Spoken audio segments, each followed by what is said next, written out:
be annoying and echoey, so we should be good now. And so we'll get our dozens of folks to come and hang out with us. Dozens. Half a dozen to a dozen, maybe. So the vast majority of people will listen to the podcast, but it's always fun to have a few people on the stream to ask questions or bounce ideas around. So, we value them highly, if only it's a lot of fun, yeah. I tell you, the Tome Show community is just like the stream and the Discord. Like, it's just the right size that you can have a good conversation without it just being so difficult to find the signal for the noise. It just resized everybody for no reason. Why did it do that? Oh. I don't understand OBS tonight. Okay. I'll just keep that on like that so I can fix it quickly if I need to.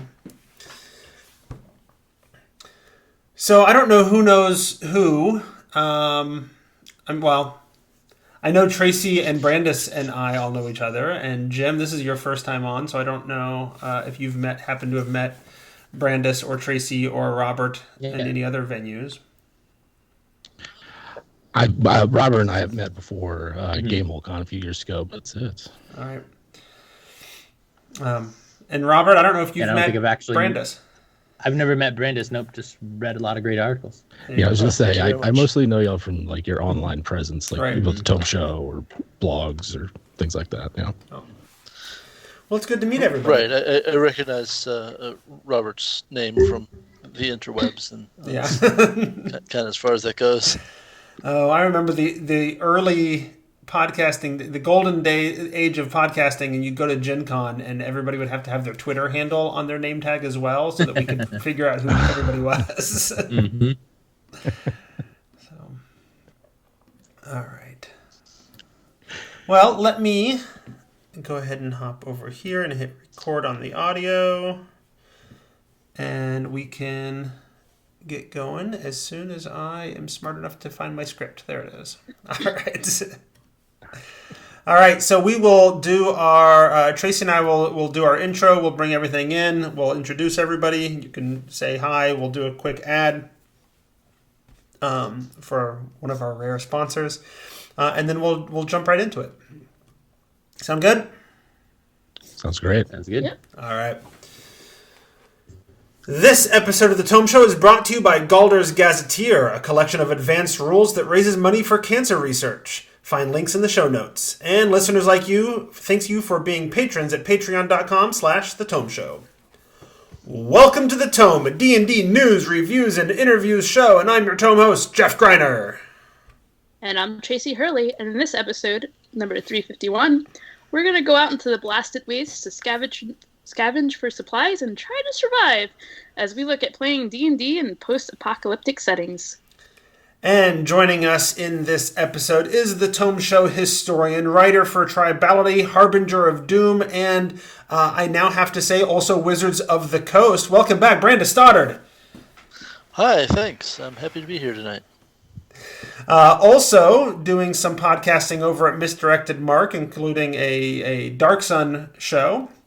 And the community manager for Ulysses Spiel, who makes one of my favorite games, Torg Eternity, our returning champion, Robert Aducci. Welcome back, sir. Hey, thanks for having me. And lastly, but not leastly, from the ever-popular WebDM show, a man who is much better known in the gaming community, despite having been doing this for less than half the time I have. It's our new challenger, the unimitatable Jim Davis. Welcome, sir. Thank you very much. Glad to be here. And in this episode, we're going to be digging into the idea of playing D&D in a post-apocalyptic setting. It's not a new idea by any stretch of the imagination. One could argue if Gamma World counts as D&D, or if we have to go back to Dark Sun to find the earliest post-apocalyptic D&D. But the point being, it's been around for a long time, and it's a style of setting and playing that is still going Before strong. we really dig into it, I want to let people know about Galder's Gazetteer, our sponsor for this episode. This is an almost 200-page book for 5th edition D&D that is all about bringing new advanced rules like new things to do with your actions or new martial abilities. It also has all sorts of classes and spells and a few adventures, all to sort of help support adding these advanced features into your game. So if you're ready to move your game up to the next level and send some money to cancer research, because all of the proceeds from the book go to cancer research, please check it out. There are links in the show notes at thetomeshow.com that you can use to find it exactly where it is. Ad will go here. So everybody say hi to Sam, the editor. Hi, Sam. Hi, Sam. Hey. He can't actually see us, but he can hear us say hi. All right. So first off, we're talking post-apocalyptic D&D.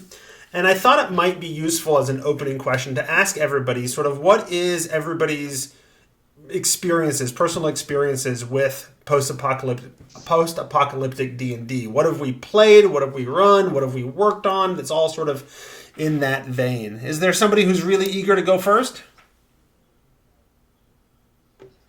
All right. I'll take this one, I guess, which is awfully presumptuous since there's someone running a Dark Sun game in the list, but sorry. I haven't played a lot of post-apocalyptic D&D. What I've done is written a post-apocalyptic MMO. I worked on a game called Fallen Earth from 2006 to 2010 with Tome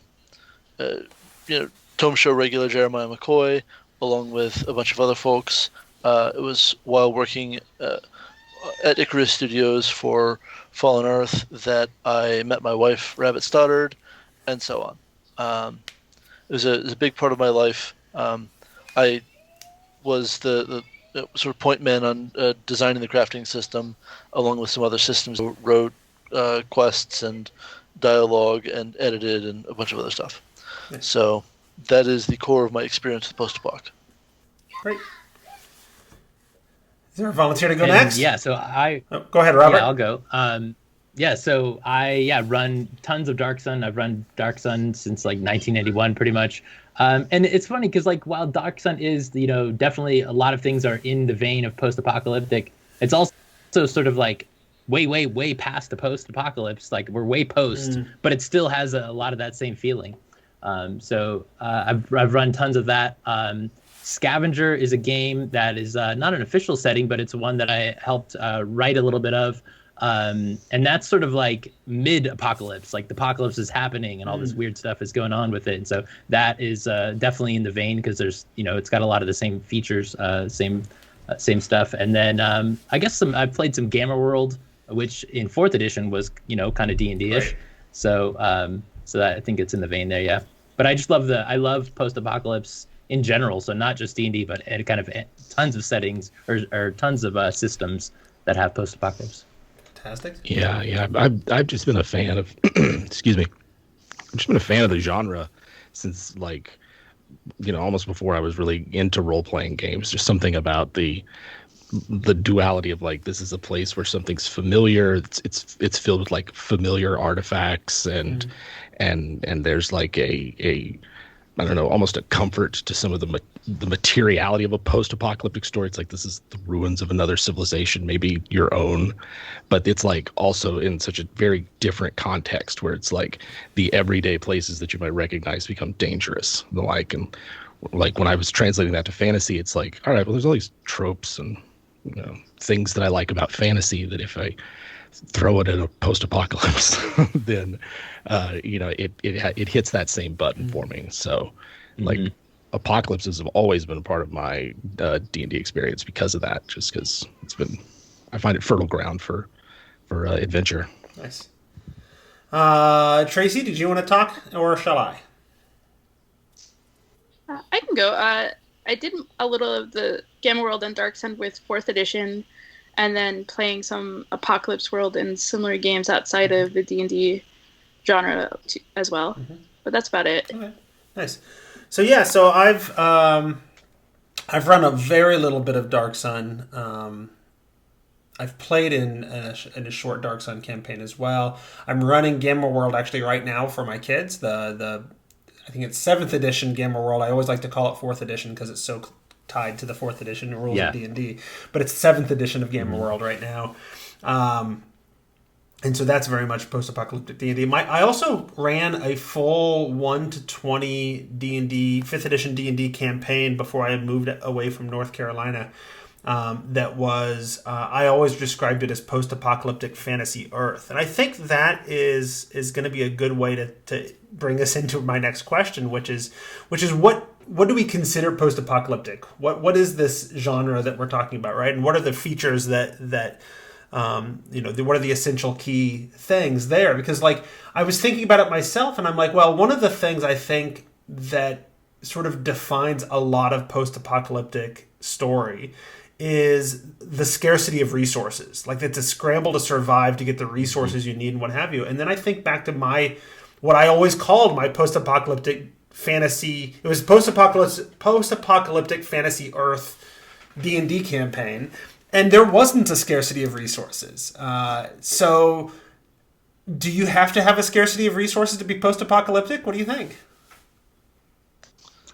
I'll take this one. I don't think that you necessarily need that, but it is a big point, and it is something that I really like. But I mean, in the most literal sense, you need an apocalypse to be post. So you need to be after the apocalypse. Right. And so I think even a lot of regular D&D is like that, or at least it can have it in there. You find ruins. Ruins are a very common thing. And it could just be that, people decided to leave, or it could be that the wizards messed up magic, and so now, destroyed the kingdom, or it could be, any number of apocalypses that happen in D&D. Pretty much all of the D&D kind of major adventures that they've put out, especially for 5th edition, have that feeling where, like, if you don't do something, the world might end up being an apocalypse, right? So it could be the giants coming in, it could be the demons, it could be whatever. So a lot of times you're staving off the apocalypse as well. And there is stuff like the Descent into Avernus, right, too, where it's probably a little more already there.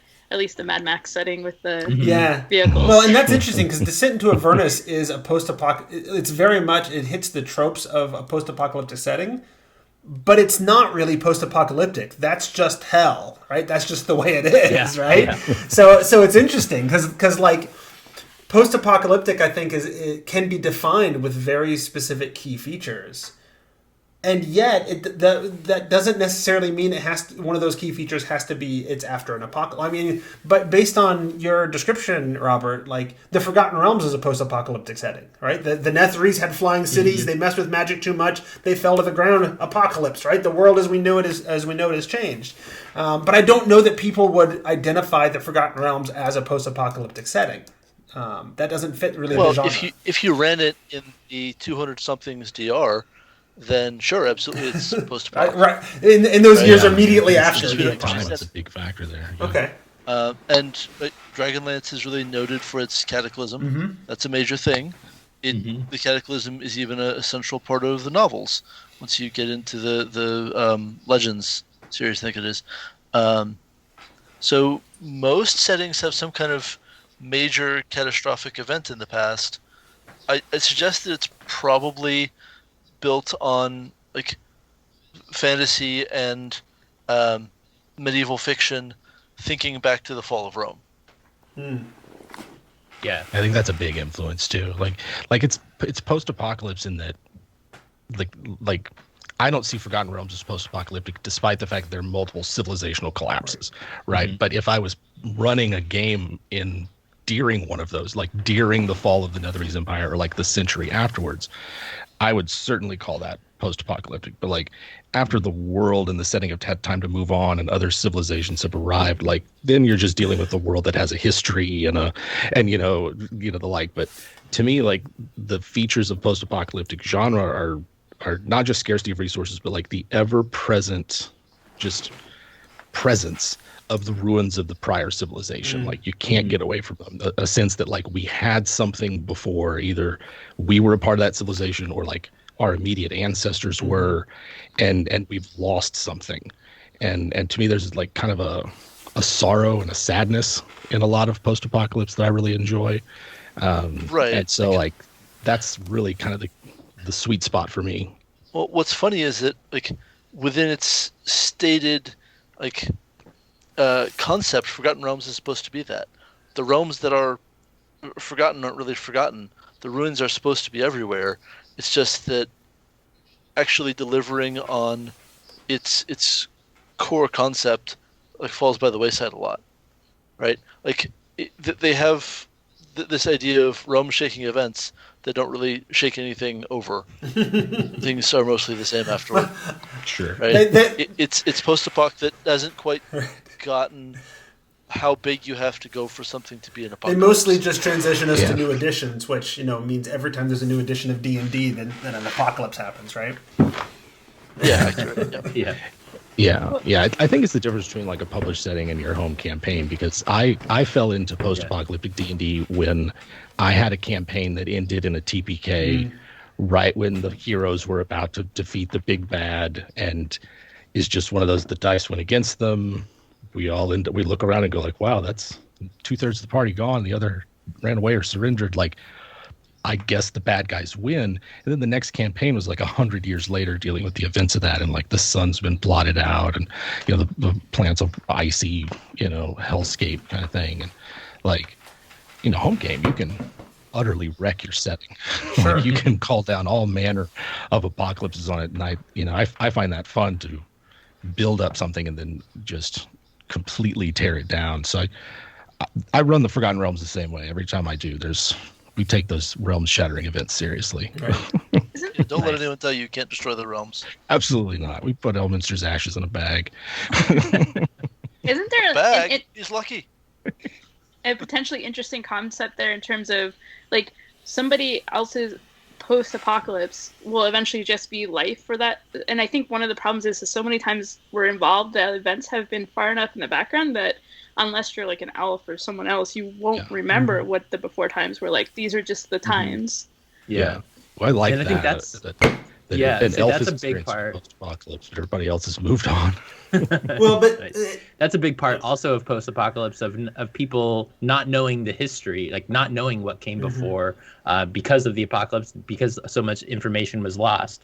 That kind of goes back to what Jim was saying about having loss. And I think one of the funny things about Dark Sun is that the apocalypse was so long ago, but there's still horrible magic kind of destroying things on a regular basis. So even though it was however long ago, which kind of varies depending on which canon you like to go with, but it's still happening now. Like all of those same effects are still around, and so you still have that ever-present A, not knowing what the history is, B, having the current magic kind of destroying things, and having tyranny. Like you've always got those strong men, strong leaders that come and kind of want to control people after the apocalypse, to control those resources that are rare. And in Dark Sun, it's water and it's metal and things like that. But it could be food and whatever else is pretty common. Yeah, I'm sort of like, as we've talked about it, we've kind of talked around the idea of defining what makes a post-apocalyptic game post-apocalyptic. And as I think about it, like, I'm not sure that we've, until Robert just said what you said, right? I'm not sure that we've really hit the thing that we define, that the community generally defines as what like Dark Sun is definitely a post-apocalyptic setting, in the same way that like Mad Max is a post-apocalyptic movie, right?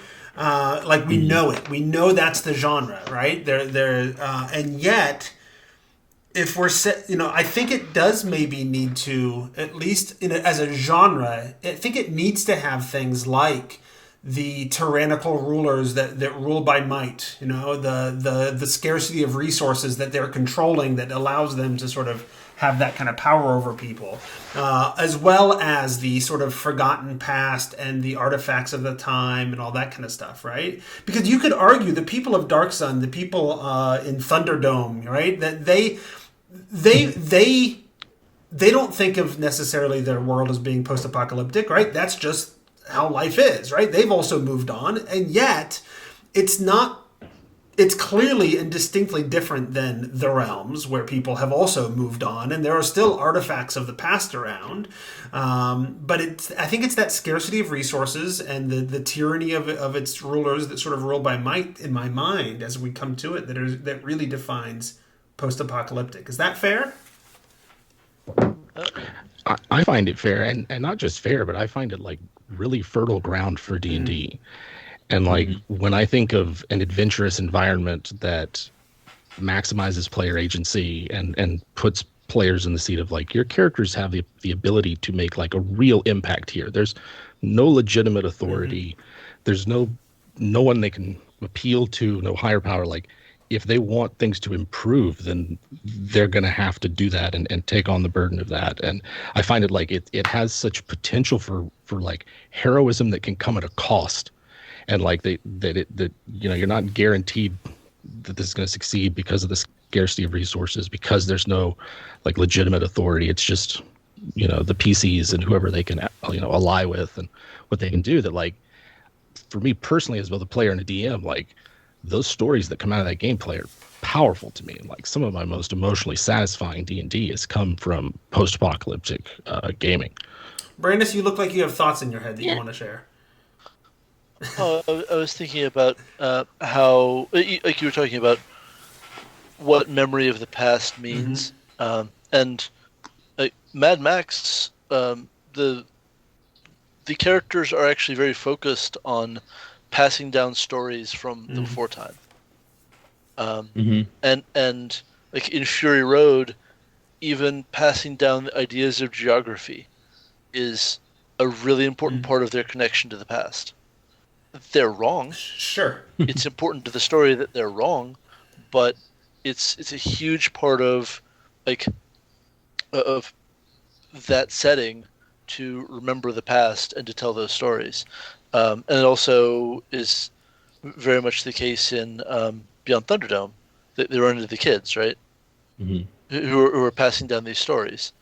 And I don't know Dark Sun well enough to know how much the characters of that world focus on passing down stories of the before time, or how much the Dragon Kings have stamped that crap out. But yeah, I mean that's definitely part of it, and that's part of the struggle because the Sorcerer Kings have, they've outlawed reading, and so they've prevented history from moving forward. And then you have the Veiled Alliance, which are generally like the quote unquote good wizards who have to know how to read, but also are casting magic, and that's also illegal. And so the Veiled Alliance are the ones that are very commonly kind of bringing history forward. And then you also have the elves who are not as long lived as they are in regular D&D, but they are also sort of against the Sorcerer Kings in a lot of ways, just because of their free lifestyle. But they're also going to have their own stories and history and things like that too. One of the things I'd like to throw out there, though, is that I know there is definitely a type of post-apocalyptic that focuses on tyranny and stuff like that can happen in a situation where there isn't clear power. But there also are a lot of folks that talk about a post-apocalyptic world that's more skills and stuff that maybe today aren't as useful because we've gotten into a society where maybe it's a high magic society, all of this stuff is taken care of for us, and then if, for instance, magic suddenly stops working, what do you do cooperatively going forward is another way to also do a post-apocalyptic setting. It's kind of the zombie apocalypse hits, and now all of your coding skills don't matter, right? Right. You run into prepper fantasy, right there. Yeah. And that's what a lot of modern post-apocalypse is, I feel like. I don't know, Dies of the Fire. I don't know if you guys are familiar with that. I think it's S.M. Sterling. It's a great book, but it's just for some reason combustion stops. So you can't shoot guns, you can't have cars, but most everything else works. And so, it's basically like how do you live in that sort of society? And it turns into more magical stuff later, but the first few books are just rebuilding society, which is what I love. That's what I love about zombie apocalypses. I love, the zombie stuff is cool, but I really love the community building afterwards. So I love like not just right after the apocalypse, but several years after, where you're seeing communities built and how people change them and how they survive. You know, they're small communities, and so they have to, you know, fight against other ones. I love that aspect too. Yeah. So it's interesting because I think there's two different things going on. Like, I think post-apocalyptic as a genre is one thing, right? And then post-apocalyptic as a descriptor of a type of story, like the setting that I played my post-apocalyptic fantasy Earth game was in a setting that happened after an apocalypse, but it doesn't hit any of the real sort of tropes and themes that we're discussing. And so it is, I can describe it as being post-apocalyptic, but its genre was not post-apocalyptic, right? They were building cities inside of the former shells of battleships that had run aground. There were, all the clues were there, but it was really more like Shannara, which is still high fantasy, even if it's on sort of Earth after an apocalypse, right? But then I would say that you could also have an Avernus, which hits all of our touchstones for post-apocalyptic without actually being after an apocalypse. And I think that kind of works too. Yeah, and it's kind of funny talking about it because you had mentioned earlier how it's like hell, literally supposed to be hell. And if you took it the Christian tradition, right, after the four horsemen come and stuff like that, it basically will be hell on earth. So right, yeah, it certainly fits.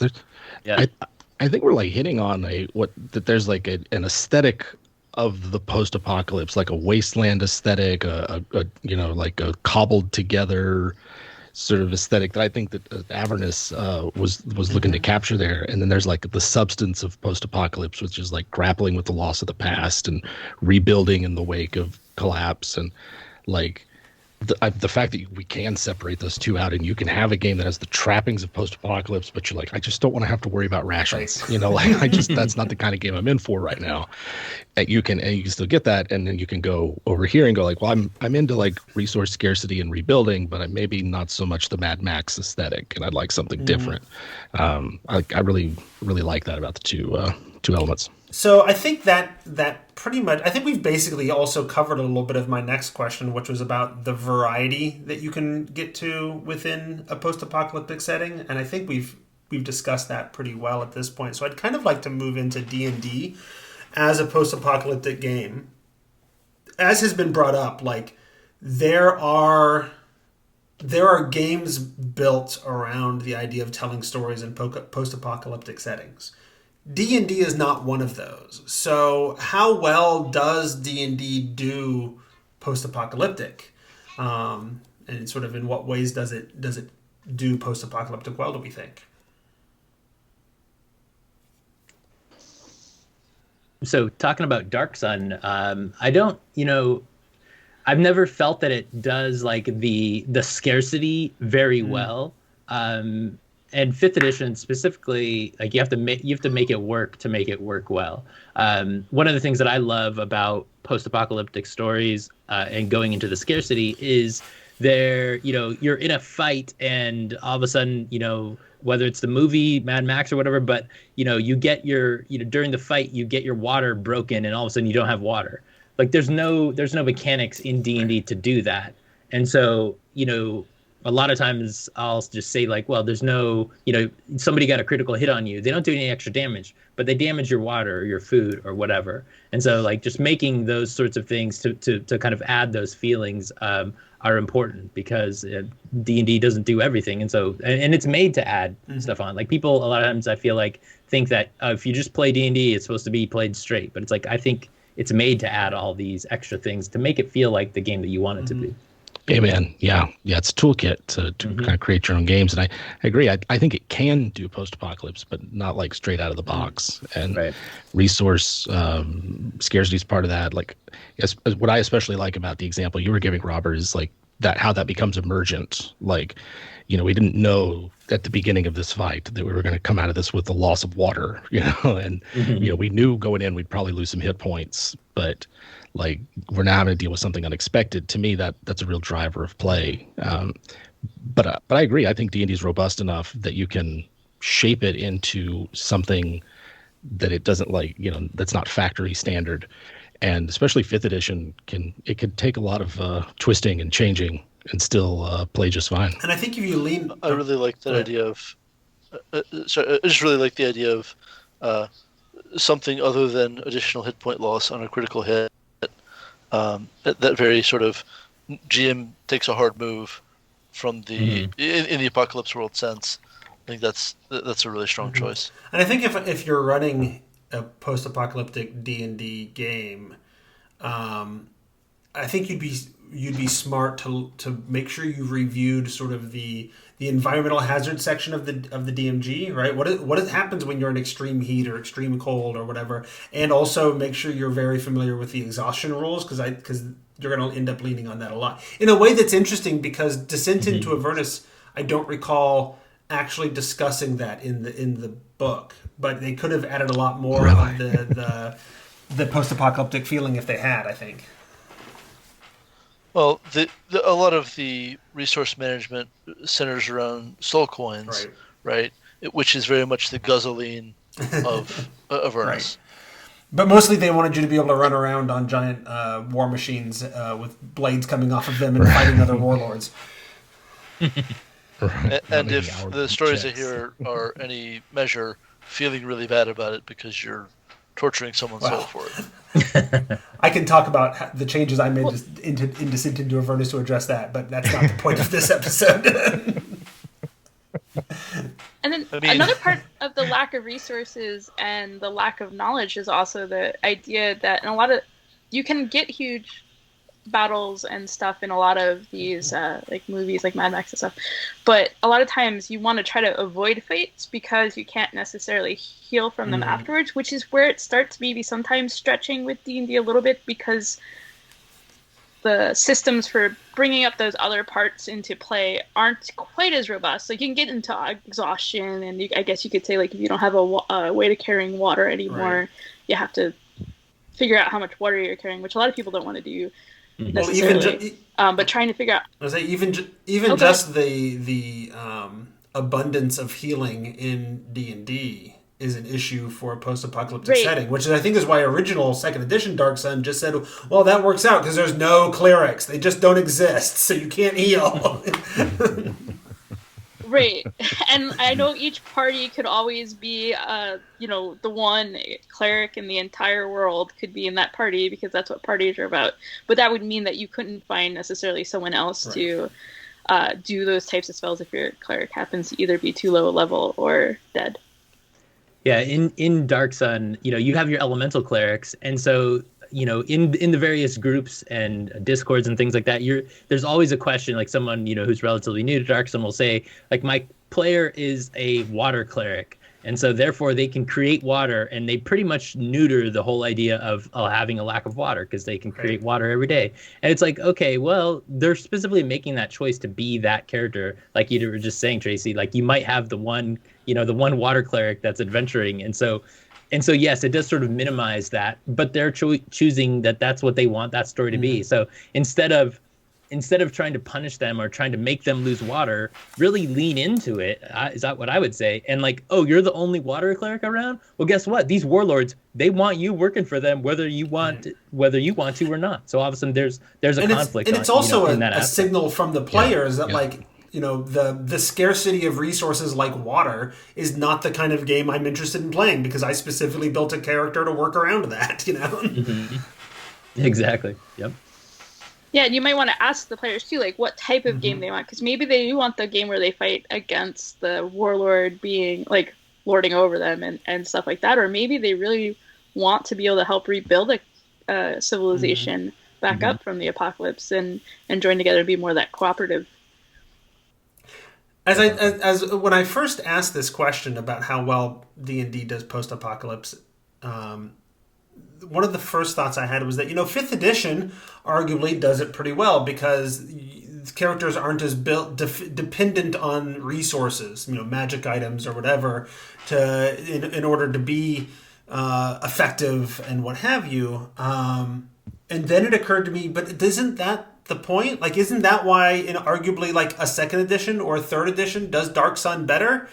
because the lack of resources matters and it hurts and you feel like you're in an apocalypse. It's I'm not sure. Yeah, go ahead. I'm not sure third edition has that much resource dependence that fifth edition gets rid of. Other than, well, I guess you don't have the magic items you need to do the thing, because our whole math is dependent on magic items. Yeah. Well, that was the resources I was thinking about for third, but and spelling third would not be my go-to. And using your skill points, right? Because you'd have a much longer skill list, so you might not have certain skills in your party. You can still definitely lack skills in fifth. I'm pretty sure, just probably not perception.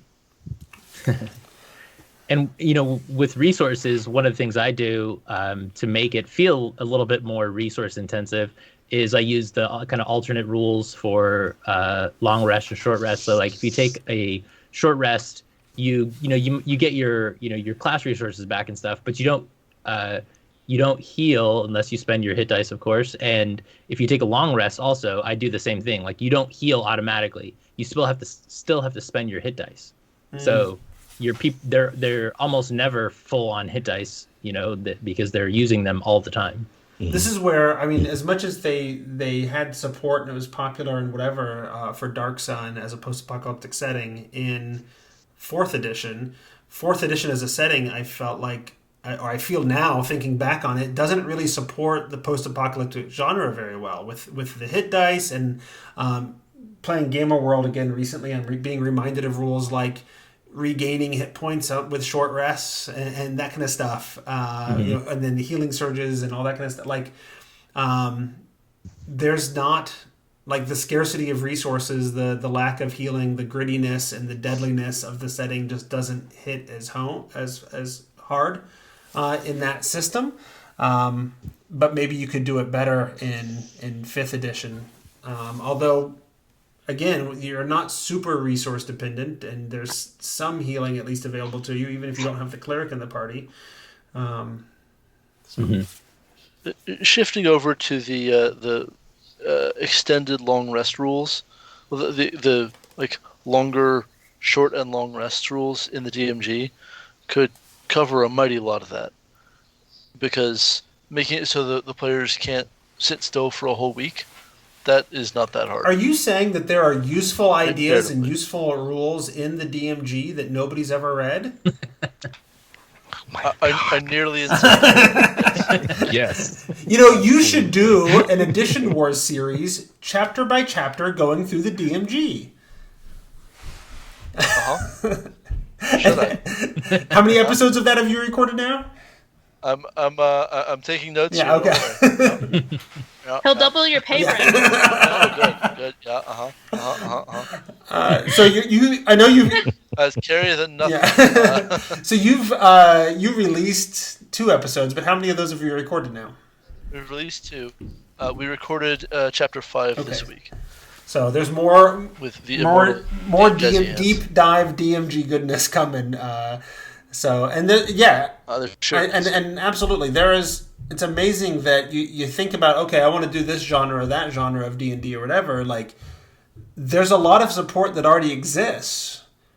If we bother to look in the DMG, there's a lot of stuff there. It describes a lot of the dials you can turn to make a game feel more post-apocalyptic and get that feeling. But it's hard to remember to go to that book when it's time to do it, right? One thing that I really like is the healer's kit dependency, because we're talking about resources tying the renewal of class ability type resources or things that you get with an object or a tool or something that has an expiration date on it.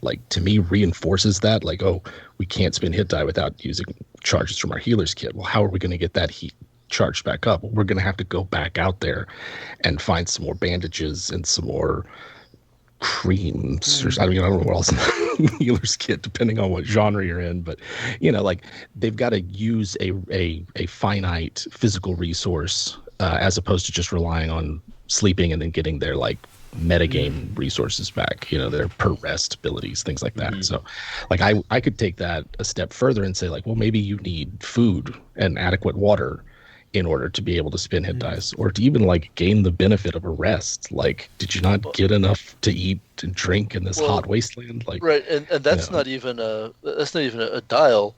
That's literally how the exhaustion and resting rules work. Right. Sure. If when you're we remember to actually put them into place and use them. as not even I do. Right. Yeah. But if you're running that kind of a setting, right? If you're running this post-apocalyptic setting, it's going to be, it's just the same way that I normally don't pay too much attention to the exhaustion rules. But recently my characters were trudging through a desert and I needed to do something to encapsulate that. And hey, guess what? There's rules for that, and it deals with the exhaustion rules. Look finding them. So, yeah.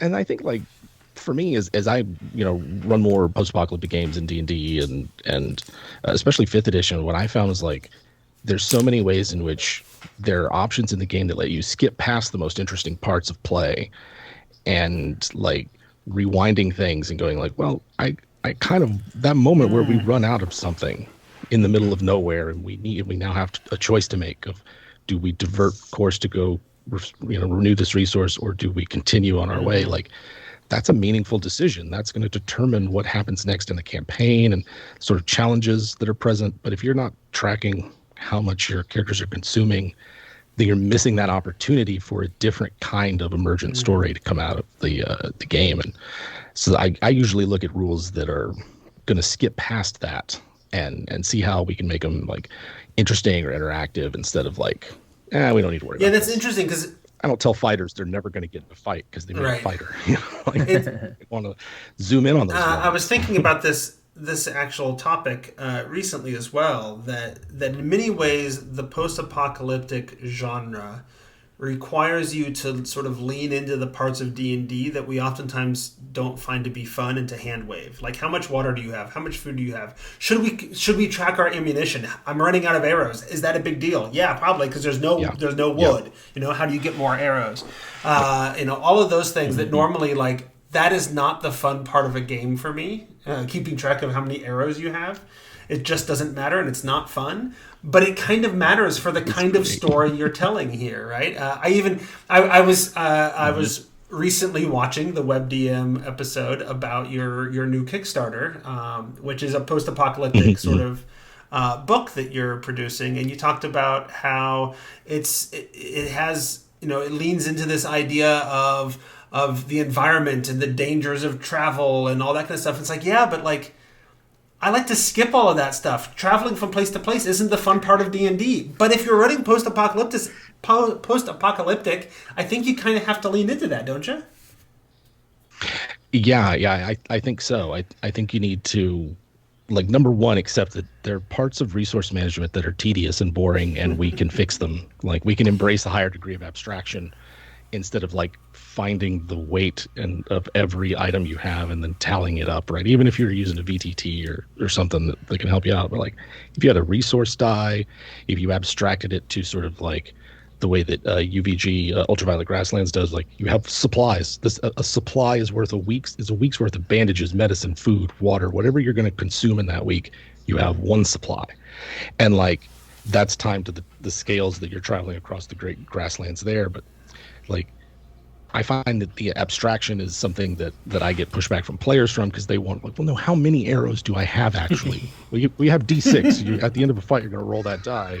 If it comes up a 1 or a 2, you now have D4. Like, getting a player on board for this kind of a game, I think, is a challenge. But once they're on board, it's really satisfying. And I'm that player who tallies up I'll tally up your gear too. I don't like doing encumbrance. I'll do it for you. Nice. I like that aspect, and I've always struggled also with that, because I love the resource management, but also I know a lot of people don't, and so I've always kind of struggled with what that looks like. And I've been really thinking about creating a system that's similar to the hunger system in the new V5 Vampire. Mm-hmm. The cool thing about that is basically every day, you wake up, instead of just like the old Vampire, like, you would lose a blood point every day, that kind of thing. And that's sort of boring, right? But in the new system, you have to roll every day to see, and when you use certain powers, you roll to see if your hunger increases. And so you never really know how hunger you could get 3 hunger out of 5, like your max is 5. So you could get 3 within a few minutes, like waking up.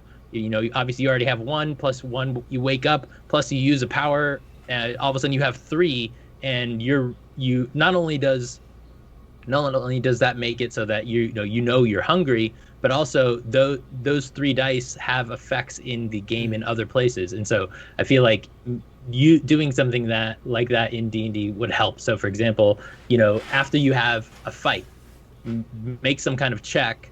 If you fail, then you add to your hunger and your thirst because you just exerted a lot of energy doing that. So I think there could be some cool mechanics to make it. And in terms broader. of having it impact mechanics, I think you can again lean into the exhaustion rules, right? You've gone through this incredibly tiresome combat in the middle of the desert because you were attacked by a scorpion lion or whatever it is. Am I leaning on? Is that an Avatar thing? I don't know, maybe. But you've gone through this exertion. Now make a Constitution check or a survival check and see if you've exhausted yourself, that you need to use up a bunch of resources, and or you run out of resources and start gaining levels of exhaustion, which can eventually kill you. So the exhaustion rules, while I like them, they feel like I feel like they go up too fast. Like there's not enough variation there because I think like by the third time you're pretty hosed by the third level of exhaustion. Yeah, half speed, disadvantage on everything. At the very least, I switched the first two so that the first one you're just moving half and not like disadvantage on all your checks. But I would also like just completely change them for some things. Like use them as a template, but like maybe hungry or something has like eventually you'll rack up exhaustion levels, but it's something else first. It's I don't know, maybe an irritable flaw or something. So Jim, how are you doing that in your Kickstarter? So what we're doing is we're embracing that high degree of abstraction so that we're not asking players to like count resources and sort of keep a tally on them, and rather use a usage die like say the Black Hack or Aliens RPG does, where you have a die. After you use a resource, you roll it. If it comes up a 1 or a 2, it bumps down to a smaller size to represent the diminishment of that resource. And then there's some things you could do to increase it. You could go foraging for water and the like.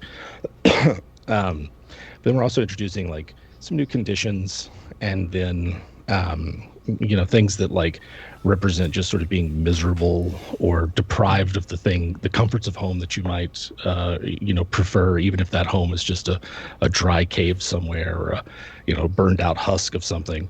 But a lot of the things that we're doing are like having the environment push back in ways that are trying to explain it, trying to get the idea from my head, put it into words, but like we don't want to invalidate player choices if they're taking spells or class features or character options that like give them an edge in a wilderness survival situation.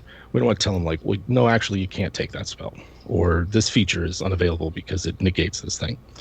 Is to instead say the conditions of the environment have changed such that using that ability has changed, or there's something different about using that ability. Like you can eat magic food, you can drink conjured water, but is that a good idea to do a lot of? Like it's a magically irradiated wasteland. You might be hurting yourself by not drinking or eating something that's like grown from the ground and not conjured. Or, you can conjure a shelter for yourself out in the wasteland because that's cool. That's like a great spell to take. You might need an instant shelter, but there could be weather effects that penetrate it or that dispel it, or something about the environment that makes its use different than what's written. So using a combination of those things to just shake up the way that players engage with the exploration pillar, hopefully they find it enjoyable. Which actually you brought up while we've been talking. I came upon that. I think there's another definitional sort of part of the genre of post-apocalyptic that we hadn't mentioned before. We talked about the sort of tyrannical might makes right rulers, and we talked about the lack of resources, but I think the environment is also an important part of what makes post-apocalyptic. And I think the environment does that in two ways. One, it's harsh, which kind of ties to the lack of resources. But the other thing that I think is true is that the environment creates monsters, right? It makes things dangerous. There's things out there, whether it's some sort of radiation or magical effect or whatever, like something is out there that's turning things into horrible, deadly, savage monsters. Even if, in the case of Mad Max, it's people, right? You're turning the people into the monsters in very literal ways, right? You always need wasteland mutants. Right. Yes. Yeah. You gotta have wasteland mutants. So yeah, no, I like that. As Fallout taught us. I like that idea of, or I'm interested in that idea of the resource die and the roll of 1 or 2, meaning that you go to a die lower, because you start off feeling pretty good, but once you start losing that resource, like it's more likely that you'll lose it again the next time, because with a smaller die, the 1 or 2 suddenly becomes a lot more common, and then when you get down to a D4, and it's 50-50, you know. Yeah, it also opens up the door for like a variability that I found when I'm a player and I'm in a resource management game. There's a bit too much predictability. Like I can look at a hex map and go, okay, we can travel X number of hexes a day. I got food for myself, my mounts. Yes. I got, I plotted it all out. Everything's there. I got guards for them and everything. And like once that work is done, you just sort of like multiply that by the number of days you think, and it's usually going to be safe. And by using a resource die, that can simulate things like, well, some of our food went bad. Well, it's a good thing I have purified food and water. Maybe that bumps up a die, Or, weevils got into them and ate them all. Or there was a hole in the bag and we've been trailing that's water for the last whatever, That's much more narratively interesting to me than, well, now we have to do the math because we're doing this journey and I want to make sure we have enough of this, and how are we going to carry all the water, how are we going to fill a barrel full of water and carry it across the desert, that becomes I don't know, at that point I might as well be running a business, because I'm just doing math and filling out ledgers, right? That's the part of the resource management that's not fun to me, but doing the variability and the randomness of the die feels like it has more potential for interesting narrative things to happen. Yeah, in doing the research for Weird Wastelands, one of the things, went out there and asked, I want to talk to people who did not like wilderness exploration and survival, who were like, we want to skip the journey. I wanted to know what it was about that play that they didn't enjoy. And the overwhelming answer that I got back was, it's meaningless. It doesn't mean it lacks consequence. The things that happen on a journey are just obstacles in the way to what really matters. And like some of that's reframing on a player's part, but I think like if a DM is able to generate situations where context and meaning are embedded in it, and it's like a narrative prompt as well, then you can like bring out what makes all this so enjoyable in the first place. And how does the resource management change over levels though? Because I would think like if I started at level 1 and I'm at level 8, I probably still don't want to care about carrying water over a long distance. Sure, I think by level 8, like still D&D, the nature of the game is going to have to change to adjust for character levels. So at a certain point, the fact that you either can conjure it at will or have access to it through magic items or connections, or you control an oasis and sort of have access to it like that, like is a marker of your progression.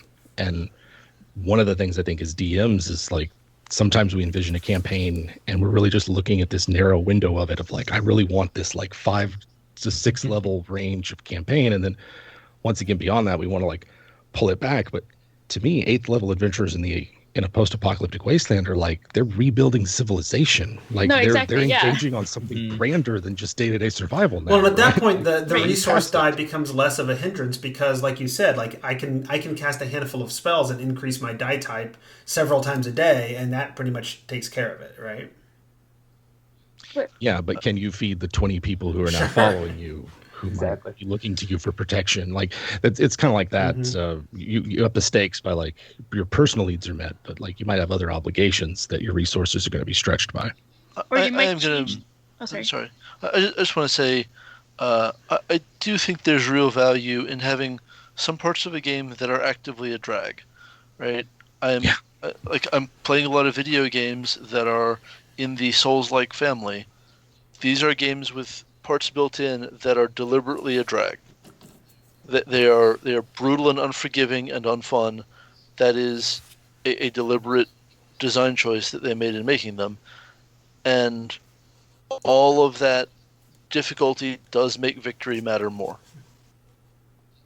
That is the emotional promise. So I guess I don't want to see like too much abstraction make it like I agree that the thing you're doing with the dice doesn't make it irrelevant.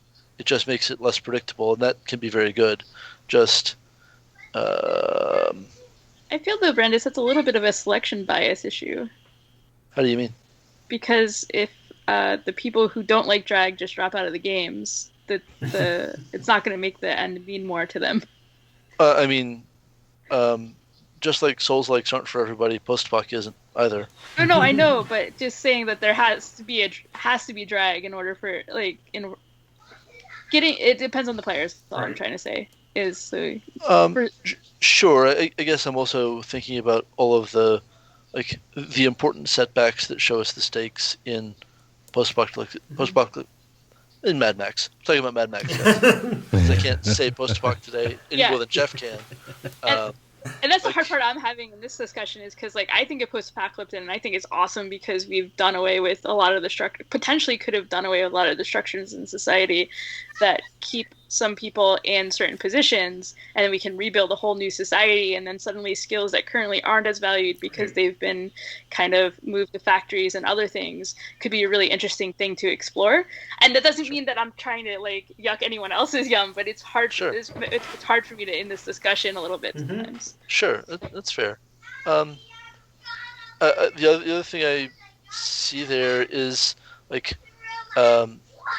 man is the real monster is really, really central to a lot of post-apoc. Which kind of ties into the might makes right tyrannical ruler sort of concept, right? Right. Mm-hmm. And I have a lot of sympathy for the non-bleak post-apoc that Tracy's talking about. You don't see it a lot. Yeah. Right. And I think Dark Sun has that, right? It's got the strong rulers who are there to keep everybody down, but there's hope. The initial Dark Sun box set starts off with that. Starts off with one of the 7 Sorcerer Kings being killed, right? But then I feel personally that's the best moment because there's hope. People know there's hope, and so that's where you can build from. If you're now when the revised box set. When the revised box set came around after the Prism Pentad, 5 of the other Sorcerer Kings are dead. So now there's too much hope in my mind. It changed things, and if you like the world build, or not the world building, but the change, and you want things to be different, like Tracy's talking about, I think that's probably a better place for you to play because now all these other cities are different, and so how do they all work together? So there's definitely different flavors of post-apocalyptic in there. Yeah, I think you really need that element of hope because otherwise it's just too bleak, right? I love grimdark games. I absolutely love them, but they need levity, humor, hope, something different. Otherwise it wears you out. And I think the possibility of rebuilding and of making something even in a pretend elf game world, whatever, just even the possibility of getting to do that with your friends is so powerful that I want my post-apocalyptic gaming to always have that door open. Even if it's really bleak. Other than that's why an occasional one shot, I don't ever want to play in a game where there's not an element of hope. Whether it's in post-apoc or if it's in horror or whatever, right? If there's not an element of hope, then what are you playing for, right? I could play a one shot where there's no hope and it's Call of Cthulhu and eventually things are going to fall apart and you're all going to die or go insane, right? But most of the time. I want to tell a long form story. I want to tell a story where there's hope and we're building on that, hopefully. Mm-hmm. Yeah, I think you guys remember the Midnight setting, third edition. I ran a couple of games in that one, and I found it had a lot of similarities with post-apocalyptic. There's been a disaster, society's kind of fallen apart, and eventually had to stop playing in it because I just really felt this bad guys really got this world on lockdown, and it sort of became implausible to run the game in the world. But it did inform a lot of my, how I run post-apocalyptic games after that, which was like, there's got to be some element of things could get better, like society goes on, life goes on, kind of thing. So I did want to take we've talked a lot, and a lot of what we've talked about has mostly been from the DM perspective of how to run a post-apocalyptic game. We are running up to about an hour here, but I did want to take the time to talk to our players a little bit too. Is there something that players can do or should do to make running or playing in a post-apocalyptic game fun? I think buying into it really, a lot of D&D, a lot of conversations about dealing with players a lot of times is like people don't like to have their stuff stolen. They don't like to lose things that they fought hard for. But that is so much of what post-apocalypse is. So having them buy into that, like, okay, you're gonna lose some stuff sometimes. That's just part of the game. And so I think making sure that they're on the same level there would help. Yeah, I think that's really key. If they're used to a more, I guess, like standard 5e game where your stuff's not going to get taken from you.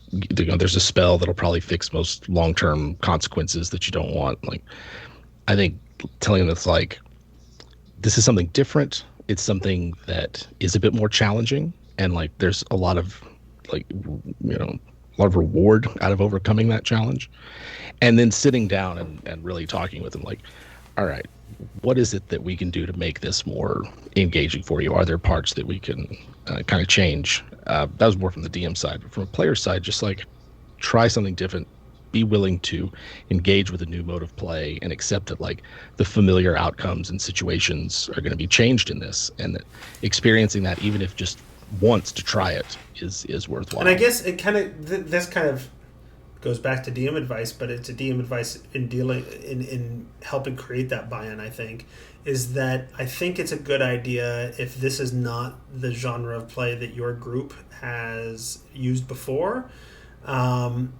to maybe set up like, hey, we're going to try this thing. Let me describe it to you so we're all on the same page. I need you to be on board to try this, but we're going to do it for like 4 sessions or 6 sessions or whatever, right? Get a real good taste for it. If we like it, we'll keep going with the campaign. If we don't like it, let me know as we get close to the end, and I'll make sure we sort of hit a satisfying conclusion and stop. Because it's entirely reasonable for players to buy in, but to ask them to buy in long term for something that they're just not into, and that's okay. I think it's entirely possible for this gritty sort of survival is the main goal, sort of, or one of the main goals sort of game that is the post-apocalypse. That is a style of play that they may not be on board for, and that's okay, right? So I think setting things up so that you give it a real shot, you see how it goes, but you keep the lines of communication open about when we need to start wrapping it up, because it's just not, okay, I've got it. It was fun. Can we stop doing it now, please? I could definitely see that happening. And probably be very upfront if there's anything that you would be incredibly uncomfortable with happening, because there are a lot of these reference settings and stuff for post-apocalyptic. There can be stuff that it's like goes beyond just being uncomfortable in the game. Be very clear about your lines and veils. I think. I mean, a lot of what post-apocalypse is the breakdown of society. So what happens when society breaks down? People become, the general idea is that people become more debased and do what they feel like they have to do, which is often hurting other people in numerous ways. So yes, definitely having those kind of lines and veils or talking to your players about those things, I think, is important. Yeah. Hubs. And it occurs to me, like, I don't know that it's necessary for a post-apocalyptic genre. We keep sort of adding features and elements to how we define post-apocalyptic, but slavery is definitely one of those things that might be problematic for some people. That is, in some post-apocalyptic settings, that a word I'm never going to say correctly the first time, apparently. In some of those settings, like slavery is integral to to what kind of story you're telling and what's going on. Yeah, that's one of the things that is brought up a lot in discussions of 5th edition and Dark Sun. A lot of the people are saying, Wizards of the Coast will never do Dark Sun because it's got too many hard topics, and I don't think that's true. I mean, not only Wizards of the Coast, but TSR before them, literally in their documents that said about how to write Dark Sun, slavery was always to be viewed as evil. Right. Slavers were never to be viewed in a good light. So, I don't see any reason to have it differently now. There's also, though, in a lot of the reference, like other movies and stuff, also like the role of women and other things that get very difficult because there's often because of like some people we keep bringing up like might makes right type of thing, which often in our society leads to certain people think will go a certain way, which isn't necessarily what would happen if our society happened to break down, because we have lots of other cultures where that didn't happen. Certainly, yeah. Yeah. And one of the things that can sort of make that so that it doesn't necessarily happen that way is a lot of times in post-apocalypse stuff you'll have like emergent powers, right? Like you'll get psionics comes out of nowhere. Like in Dark Sun they got rid of kind of, at least not necessarily got rid of, but diminished arcane magic, and so they wanted to replace it with something, and so they replaced it with psionics, which is also a very kind of modern thing that happens in a lot of modern sci-fi, is like you get psionics. And so that would sort of mitigate some of those things where, like, if anybody can have psionics, then all of a sudden, anybody can be powerful. Yeah, witchcraft and herbalists for helping with healing and things like that, if you don't have magic medicine anymore. Mm-hmm. Yeah, I mean, really, I think a lot of the joy of post-apoc is, and getting back to like, the post-apoc, Tracy, you said you enjoy, it can be about subverting like standard narratives of post-apoc, right? Yeah. I mean, even having Furiosa be as central and badass as she is a very, very deliberate subversion of standard post-apoc narratives. Yeah. But also, like, the wives have a ton of agency. The Volvolini have a ton of agency. It's great. That's why it's a flawless movie, folks. I don't know what to tell you. Right on. Okay, so we are... Oh, go ahead. I'm interested... I was just going to say, just real quick, I'm interested to know, like, one of the reasons I backed Jim's Kickstarter, not only because I love WebDM and everything, but, all of a sudden it was a wasteland. Yeah, that is my Dark Sun things, but there's also psionics. I'm super interested to see how their team is introducing psionics. Yeah, we definitely wanted psionics included in it, mostly as a nod to Dark Sun, but to me it also kind of fits because, like, in our sort of implied setting of Weird Wastelands, like the mass catastrophe of the apocalypse sort of clears the astral plane, as it were, and allows those that remained to tap into this new source of power, this new supernatural power of psionics. And it's also convenient that you don't need any spell focuses or spell books, or you just sort of do your psionic power. You sort of train it up and can do it. So that was how we were distinguishing it sort of narratively from magic, that it's sort of this new thing that has just come about. And then mechanically, we really wanted to stay as far away from it's a mirror copy of a spell system that's just like a carbon copy caster, that, we wanted something that was going to feel different in play, as opposed to just be like another way to get an intelligence-based spellcaster. So we're hoping we can hit that sweet spot of, like, not too complicated, but offering something different from a base class. Yeah. So I wanted to. We're at the past an hour mark, but I wanted to give everybody sort of a chance to share their last thoughts, to bring up any topics that occurred to them that they haven't talked about yet, to ask any questions they have. I know Dar Jr. in the chat had a question about UVG in 5th edition and the combination of UVG and 5th edition rules. I don't know UVG and honestly don't remember what it stands for. Somebody mentioned it. So somebody else will have to speak to that. But. So UVG, Ultraviolet Grasslands, which has its own system. Like if you actually have the book, it's got its own like microlight sort of D20-esque system. But yeah, I think 5th edition could run it just fine. Like I don't have a conversion guide or anything, but I'm sure just given the robustness of 5e, you could probably eyeball most of it. It's meant to be played in a D&D like fashion. You travel across these giant sort of science fantasy grasslands, investigating ancient. If you took 5th edition D&D and added on your book, would it cover it pretty well? Oh yeah, absolutely. Our book is sort of designed to be played like with UVG, Dark Sun, it's got its own implied setting, which is drawn from some of our actual plays for fans of WebDM, but we wanted it to be a toolkit in the vein of like Sandstorm from 3rd edition, where it's like, it's just the tools you need to have this kind of adventure. Right on. Any other sort of last thoughts or final questions that people wanted to ask? I was just thinking, I think it was Brandis that said it earlier, the importance of story in a lot of stories that are post-apocalyptic. And then also the combination with talking about not needing spell focuses, but also spell books.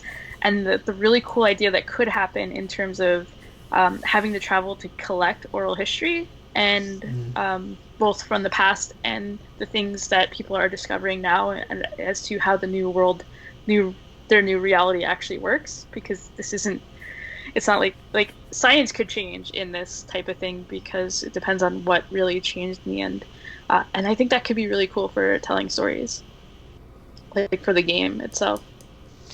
Yep.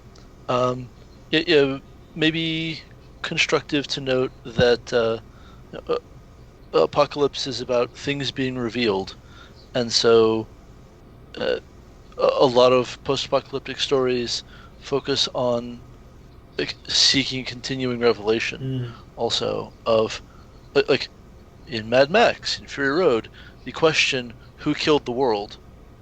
is a recurring line for that reason, right? That they're kind of seeking that final revelation of who's actually at fault here, which the movie pointedly refuses to answer. Yeah, I agree. I love that aspect. That's why I really love the 4th edition version of Dark Sun and the original, because there were those questions. Once you got to the revised edition, those were answered, and that kind of kills part of the fun for me.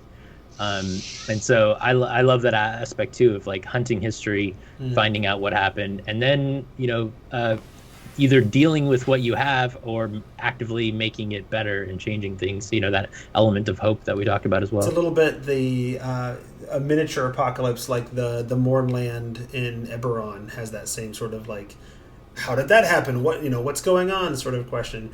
I keep also going back for little mini regional apocalypses. I mentioned at the beginning that Robert is community manager for the company that publishes Torg Eternity. Torg Eternity has its own little post-apocalyptic setting within the setting called Tharcold. Now, there's no question about what caused it, but there's still a lot of interesting sort of post-apocalyptic things to do in that setting, but also not get too bogged down in it because you're gonna jump out at the end of this mission and go to some other reality, right? So it's a good way to sort of test the waters, do a little bit of it, but not have to if it's not your thing to do it nonstop for a long-term campaign, you can get out quick. So exactly. All right. Any other last thoughts? Then I'm going to go ahead and call that the end of this episode. We'd like to say thank you to our sponsor, Galder's Gazetteer, and also to our guests. Jim, where can folks find you? Yeah, so you guys can find me over at WebDM. That's our YouTube channel every Wednesday, where we have inspirational and hopefully edifying D&D and tabletop role playing videos for you guys to watch. And then if you're not into video and for podcast, we are available on major podcast outlets, platforms, what you call them, as WebDM Talks. And we do have that Kickstarter going, Worlds of WebDM, Weird Wastelands. That's from June 9th through July 11th. So, and So depending, Sam, our editor and who posts all the episodes, is in the process of trying to catch up. He's also in higher ed. He's a professor, and it's been a tough semester. So episodes were kind of slow coming out, but now he's got his summer break going on, and his goal for June is to put out an episode, I think, every day until it's all caught up. So this this audio might actually go out to the wider audience before before the Kickstarter's over. But if not, the product, assuming it will be successfully kickstart, I saw that it's already well past the goal. We'll be fine. Yeah, we're doing just fine. But it'll be available for purchase from, was it 2C Games that you're working with? 2C Games they're doing the fulfillment for it. PDF should be available by March of next year, with hopefully the hardcover by September of next year. If people miss the Kickstarter, you can still look for it and get it that way. Yeah, there'll be ways to pre-order it and get all that stuff if you missed out on the fundraiser. Sweet.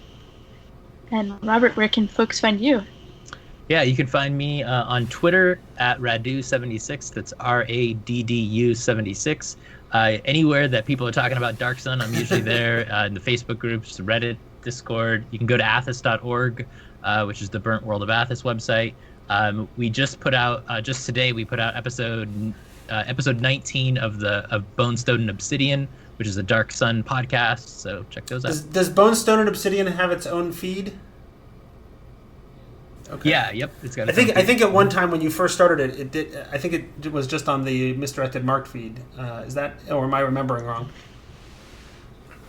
Yeah, I don't know how. I'm not sure how they do it over there, but I know it's got its own like Apple Podcast feed and stuff like that. So yeah. Brandis, where can folks find you? Yeah, thank you. You can find me on Twitter at Brandis Stoddard. I write for Tribality.com. My personal blog is BrandisStoddard.com, and I have a Patreon that is Brandis Stoddard. I'm sorry, Jeff laughed. I'm just, there's consistent branding there. Everything is Brandis Stoddard. So, look, you get absolutely. yourself a really unusual German surname as your given name, you are set. Yeah, there friend. You go. And we'd also like to say thank you for all of you who support us by being patrons at patreon.com/thetomeshow. If you want to get a hold of us, you can email thetomeshow@gmail.com. You can also find Tracy on Twitter. She is at Sarah Darkmagic. That's Sarah with an H. You can find me on Twitter. I am at Squatch, SQUACH. You can find the show. It is at The Tome Show. And that's most of the best ways to get a hold of us, I think. Yeah. That's episode 351, where we survive the end of the world. In this episode of The Tome. I will stop the recording. We can say goodbye to the folks on the stream, or at least Dar Jr., because he seems to be the only one chatting with us. And I will stop the stream here.